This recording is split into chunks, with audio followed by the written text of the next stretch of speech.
So silver was over 21 again this week. I haven't worn this shirt in a while.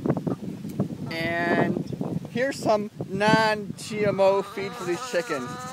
I know you guys like to see chickens eating non-GMO stuff, so here you go, chickens. Enjoy your non-GMO feed, but they don't go crazy over this feed like they do with that GMO crust pizza.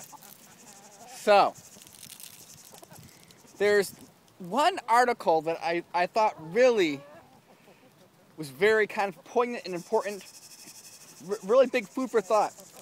And in this article I read how it said that the top 85 richest people in the world have as much wealth as the bottom half of the world, right?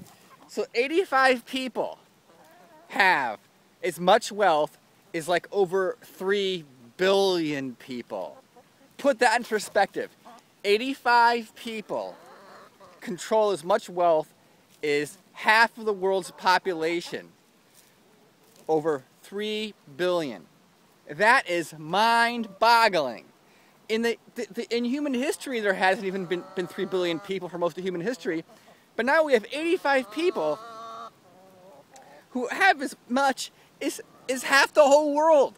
I don't think you've ever seen a case of that kind of wealth distribution. I mean, they've tried all kinds of economic systems, and you've never had that kind of disparity. Now, I'm not judging to say if it's good or bad. Of course, people will, have their own ideas of what's good and bad, but that's like mind-boggling. And as far as, you hear about, maybe this whole concept of like, quote, free markets and whatever, is that the right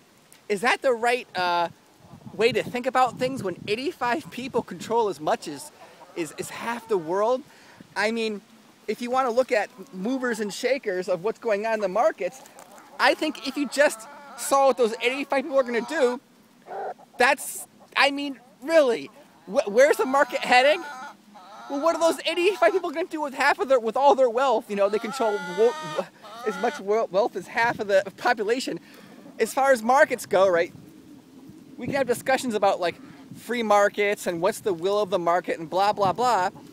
But really, what are those 85 people going to do with their money, with their wealth, or whatever, right? That's the real kicker. So this is going to go back to precious metals, silver and gold. So, you hear people talk about the monetary system and so forth and free market money and all these things, right? Well, my thought is if those 85 people suddenly decided they like silver, you would see an incredibly high silver price. If those 85 people suddenly decide that a gold standard would be a good thing, you would see some kind of gold standard at an incredibly high price. But it looks like those 85 people are content with the current system. I mean, after all, in the current system, those 85 people are having their wealth increased by leaps and bounds as a group. There's always exceptions, but so, as far as the market's choosing the money, right? Well, if those 85 people control as much wealth as the bottom half of the world, and those 85 people have been doing well under the current system, then probably they want to keep that system going for as long as possible. And probably they're ready for a switch when there's going to be if there's going to be some kind of switch to a different kind of monetary system. I imagine with their wealth and with their information and with their connections and so forth, they're probably going to know when that new system happens before the rest of us, and they're going to position themselves accordingly.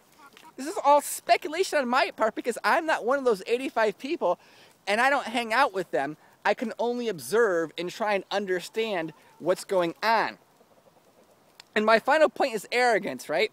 There's a lot of arrogant attitudes. I'm not saying arrogant is in a mean way. Like there's some people who are very personable. I had an arrogant attitude about the monetary system. I thought I knew and I understood. It was my arrogance that I completely understood it and I wanted to preach to everybody else. Well, I've realized in the last few years I don't understand it as much as I thought I did, and I've become more humble in how I think about the markets and money. A lot of it is when you think something is going to happen and it doesn't happen, then you kind of realize, well, either I can start realizing things or I can continue being stubborn. Now, that doesn't mean don't make any assumptions out of that, because, you know, I still think that we're going to look back in the future and see silver is a great price right now. In the future, I think that, but I don't know the timing on that. And I don't dare to give advice, because, I mean, it's pretty arrogant for someone to think, especially some amateur, someone who's, you know, just a regular person, to think that they can preach to everybody else. Now, there are a lot of insights from regular people. I've got a lot of information and insights from regular people. So I do like a lot of the input and so forth, but I'm not so arrogant anymore to think that I can preach to people and tell them how stuff really works. All right, thank you.